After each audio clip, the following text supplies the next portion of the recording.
Nelmatic, c'est une marque innovante, ludique, qui essaie de sortir des espaces traditionnels de la cosmétique. Et l'objectif, c'était de le sortir de l'univers de la parfumerie pour l'emmener dans l'univers de la mode par le biais d'un distributeur automatique.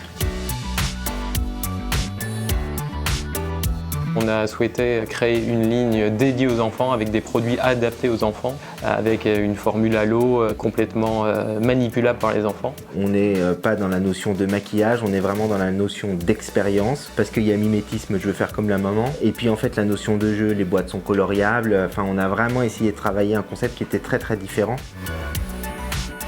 Tous nos produits sont entièrement fabriqués, conditionnés en France. On fait appel à des centres ADEP pour faire travailler des gens qui en ont besoin. Ça fait partie de nos valeurs en termes de responsabilité d'entreprise. Le Made in France s'exporte très bien pour la partie cosmétique. Il faut juste à un moment donné trouver le bon produit qui s'exporte. Et on l'a trouvé à un moment donné sur l'enfant et on s'est dit là il faut vraiment y aller. D'où aussi avec Stéphane l'idée d'aller très vite et d'ouvrir 28 marchés en 2 ans. C'est vrai qu'en France il existe quand même un certain nombre d'organisations et d'aides au développement à l'international, donc on a utilisé.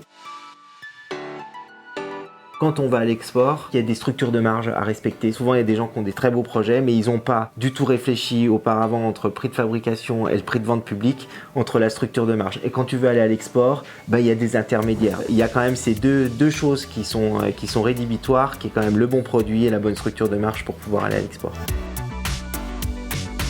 On essaie de créer toujours la nouveauté, d'être plus réactif que les gros leaders sur le marché. On va de plus en plus vers la naturalité, le biosourcé, etc. Parce qu'on croit en effet que c'est ça aussi l'avenir. Ne jamais être suiveur, mais toujours être suivi, c'est vraiment l'idée. C'est-à-dire qu'on n'essaie pas de réinventer un truc, par contre on essaie toujours de prendre une longueur d'avance.